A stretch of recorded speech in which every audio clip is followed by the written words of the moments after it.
ये application form है, okay, ये एप्लीकेशन फॉर्म है ये, ओके। इसमें सबसे पहली बात क्या लिखी है, लीगल डॉक्यूमेंटेशन सबसे पहले हाईलाइटेड है, द कॉन्स्टिट्यूशनल राइट। उसके बाद इसमें साफ साफ लिखा है कि आईडीसी सिर्फ और सिर्फ affidavit, gazette, conversion certificate assist करती है under the acts of constitution of India by the registered Qazi. Affidavit of conversion में साफ साफ गवर्नमेंट ऑफ इंडिया का स्टैम्प है, ओके। तो ये कौन देता है, मजिस्ट्रेट देता है। मजिस्ट्रेट कौन है, गवर्नमेंट ऑफ इंडिया का आदमी है। तो अगर मेरे पापा कोई गलत काम कर रहे हैं तो आपने क्यों अप्रूव किया, आपने क्यों अटेस्ट किया, आपको कैंसिल कर देना चाहिए। मेरे पापा ने कभी नहीं कहा कि तुम कुरान पढ़ो या तुम कवर करो, उन्होंने खुद किया, कुरान भी खुद पढ़ा, ओके, कवर भी खुद से शुरू किया, जो भी किया उन्होंने खुद से किया। तो जब मेरे पापा मेरी मम्मी को इन्फ्लुएंस नहीं कर सकते, जो इतनी कनेक्टेड हैं, इतनी क्लोज़ हैं, तो आप बताएं वो ऐसे कैसे किसी से बोल सकते हैं कि आप इस्लाम कबूल करो।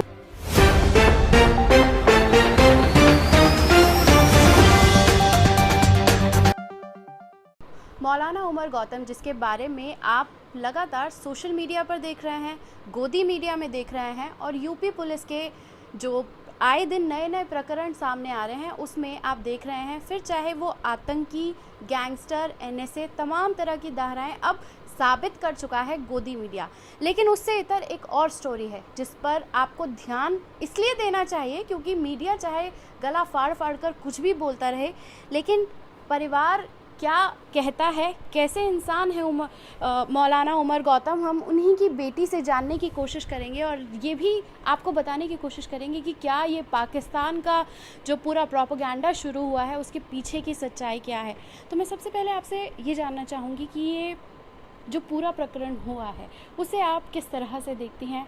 दूसरा कि ये आए दिन पाकिस्तान से जो ये जोड़ दिया जा रहा है इसमें कितनी सच्चाई है। सबसे पहली बात जो आपने मेंशन किया है पाकिस्तान के बारे में, तो मेरे पापा का कोई लिंक नहीं है ना पाकिस्तान से ना पाकिस्तान के लोगों से। अगर ऐसा है तो पासपोर्ट शो करें, वीज़ा शो करें, और अगर उससे पता चलता है कि हाँ मेरे पापा पाकिस्तान गए हैं या कनेक्शन है, तब ये एलिगेशंस मेरे पापा के ऊपर लगाने चाहिए। अदरवाइज़ जजमेंट पास नहीं करना चाहिए कि उनका आईएसआई से कनेक्शन है या पाकिस्तान वो गए हैं, क्योंकि कोई एविडेंस नहीं है। अब मुझे यकीन है कि जो ये इल्ज़ाम लगा रहे हैं उनके पास भी कोई एविडेंस नहीं होगा। लगातार जबरन कन्वर्जन की बात आ रही है और हम लगातार देख रहे हैं कि कोई ना कोई नया नया एविडेंस वो गोदी मीडिया दिखा रहा है, और उसमें ये साफ अब तक तो ये साबित कर दिया गया है कि ये आरोप नहीं है, वो मुजरिम है। तो क्या सच्चाई है ये कन्वर्जन के पीछे? मेरे पापा का कोई रोल नहीं है कन्वर्जन में। अगर कोई कन्वर्ट हो रहा है तो वो उसका चॉइस है, उसका फ्री विल है। तो कोई भी ये नहीं कह सकता कि कोई भी इंसान धर्म एक्सेप्ट कर रहा है जबरन, क्योंकि ये उसकी दिल की बात है, ये उसकी मर्ज़ी की बात है। चाहे वो बच्चा हो, चाहे वो कोई भी हो, जब तक वो दिल से एक्सेप्ट नहीं करता है कि उसका कनेक्शन गॉड के साथ कैसा होना चाहिए और किस गॉड से होना चाहिए, वो कन्वर्ट नहीं हो सकता है। दूसरी बात, अगर आप कर रही हैं जबरन रिवर्ट्स की या कन्वर्जन की, तो आईडीसी का कोई कनेक्शन नहीं है। आईडीसी सिर्फ और सिर्फ रिवर्ट्स को असिस्ट करता है डॉक्यूमेंटेशन में, वो भी लीगल। भी आप बता दें क्योंकि लोगों को नहीं पता है कि आईडीसी क्या है। आईडीसी इस्लामिक दावा सेंटर, ओके। उस सेंटर में इस्लाम की दावत देते हैं लोगों को।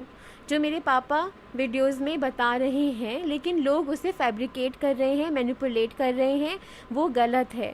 मेरे पापा इस्लाम का पैगाम दूसरों तक पहुंचाते हैं। क्यों? क्योंकि मुस्लिम्स के बारे में बहुत मिसकंसेप्शंस हैं। लोग बहुत गलत सोचते हैं कि इस्लाम में ये गलत है, इस्लाम में वो गलत है। तो मेरे पापा इस्लाम का हवाला देकर लोगों को ये समझाने की कोशिश करते हैं कि इस्लाम एक बहुत खूबसूरत रिलीजन है जिसमें ब्रदरहुड के बारे में बात करते हैं, पीस के बारे में बात करते हैं। कन्वर्जन का और आईडीसी का कोई कनेक्शन नहीं है। आईडीसी का काम है सिर्फ डॉक्यूमेंटेशन का। कोई भी रिवर्ट अगर मेरे पापा को अप्रोच करता है या ऑफिस जाता है तो सबसे पहले मेरे पापा उसको फॉर्म देते हैं फिलअप करने के लिए। जैसे कि आप देख सकती हैं, ये एप्लीकेशन फॉर्म है। ओके, ये एप्लीकेशन फॉर्म है ये।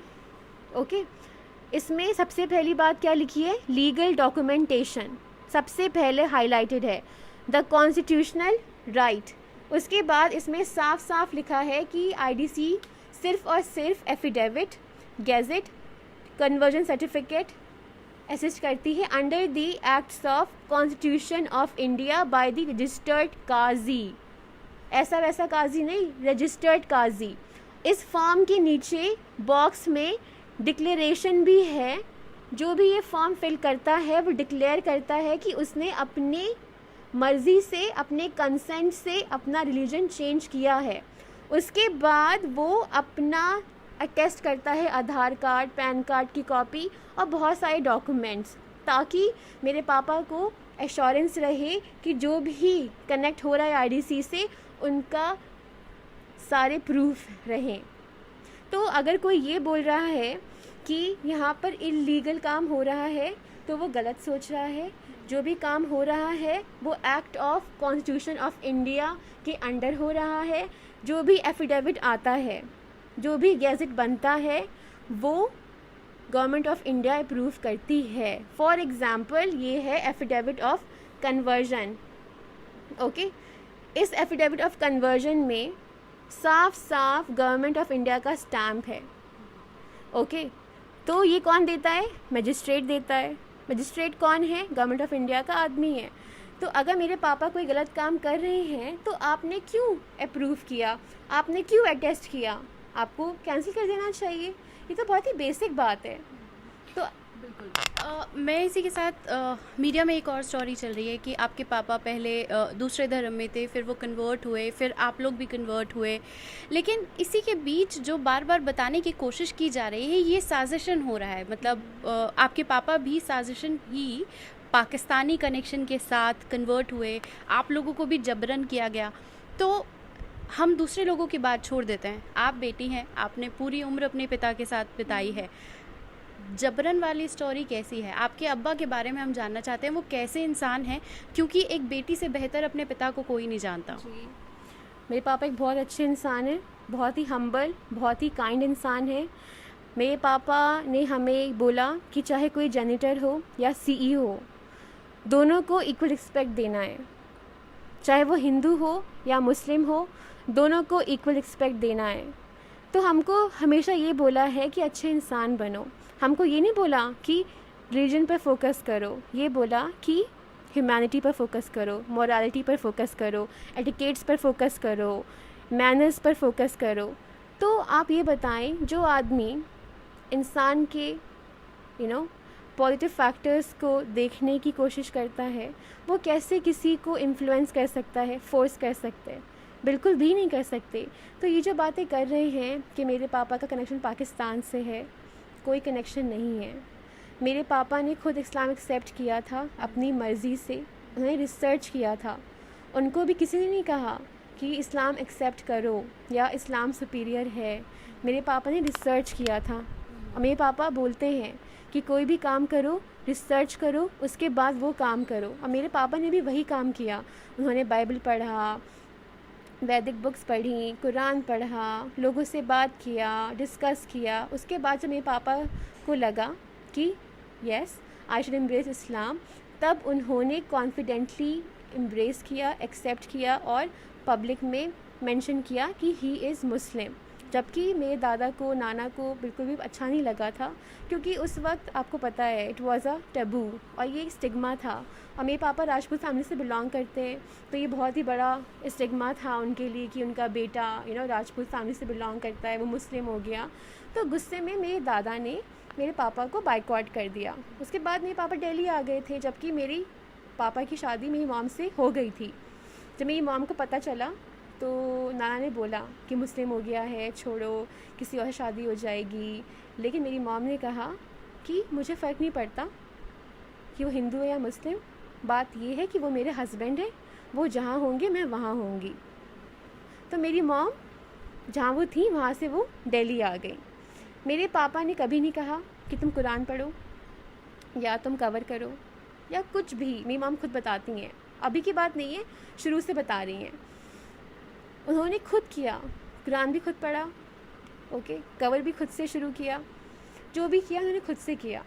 तो जब मेरे पापा मेरी मम्मी को इन्फ्लुएंस नहीं कर सकते, जो इतनी कनेक्टेड हैं, इतनी क्लोज़ हैं, तो आप बताएं वो ऐसे कैसे किसी से बोल सकते हैं कि आप इस्लाम कबूल करो? नहीं, आपको कबूल करना चाहिए। तो कॉमन सेंस की बात है। बिल्कुल। तो इसी के साथ अब बात करते हैं उस लीगल एस्पेक्ट की जिसके बारे में हमें कहीं सुनने को नहीं मिल रहा है, हम जान नहीं पा रहे हैं। हम ये जानना चाह रहे हैं कि गिरफ्तारी को लेकर एक अलग सा माहौल बना दिया गया है कि छापा मारा गया, उठा ले गए और उसके बाद जितनी भी कार्रवाई हुई वो हुई। तो मैं आपसे जानना चाहती हूँ कि छापेमारी हुई थी गिरफ्तारी को लेकर, या गिरफ्तारी के लिए उनको ज़बरन उठा कर ले गए, या पूछताछ पहले से चल रही थी, या एक दिन में ये रातों रात ये सब हुआ है? ऐसा तो कुछ भी नहीं हुआ था। मेरे पापा ने कोऑपरेट किया था, जितना मुझे याद है। जो मैं आपको बता सकती हूँ वो ये बात है कि ऑफिस में पापा के पास नोटिस आया था और इंस्पेक्टर ने कहा था कि आप इज़्ज़तदार आदमी हैं, इसलिए मैं चाहता हूँ कि आप इज़्ज़त तरीके से पुलिस स्टेशन आएँ और कुछ सवाल के जवाब दें और घर चले जाएं। तो मेरे पापा को ये लगा कि मामूली पूछताछ होगी, क्योंकि मेरे पापा को कोई कनेक्शन है ही नहीं, ना सलीमुद्दीन अंकल से है, ना विपुल से है, ना काशिफ से है, हम तो जानते भी नहीं हैं। ओके, उसके बाद मेरे पापा गए, 8 बजे गए थे। उसके बाद मेरे पापा रात में आए और बहुत डिस्टर्ब थे। मेरे पापा ने कहा कि मेरे पापा को कनेक्ट कर रहे हैं विपुल से, काशिफ से और डॉक्टर सलीमुद्दीन से, जिनसे मेरे पापा का कोई वास्ता नहीं है। वो सिर्फ मेरे पापा के प्रोग्राम में आए थे। विपुल, कभी कोई बात नहीं हुई, कभी वो एडीसी नहीं आए, उनका कोई भी डॉक्यूमेंटेशन हमारे ऑफिस में नहीं हुआ, वो सिर्फ हमारे प्रोग्राम में आए थे, दैट्स इट। उसके बाद कोई कनेक्शन नहीं, कोई कम्युनिकेशन नहीं। लेकिन मेरे पापा का नाम कनेक्ट कर दिया गया है, तो ये गलत है। उसके बाद जब मेरे पापा रात में आए तो हमने ये सब बातें डिस्कस किया। तो मेरे पापा ने कहा कि मेरे पास तो प्रूफ है, डॉक्यूमेंट्स हैं, डिटेल्स हैं, तो जब वो लोग देखेंगे तो उनको साफ पता चल जाएगा कि हमारे यहाँ जो भी काम होता है वो under the constitution of India से होता है। तो मेरे पापा कॉन्फिडेंटली गए सैटरडे को, जबकि वो बहुत परेशान थे, अकेले, किसी को नहीं बताया। अगर ऐसी कोई बात होती तो यहाँ 100 लोग आ जाते, जो मेरे पापा को जाने भी नहीं देते कि आप अकेले नहीं जाएंगे।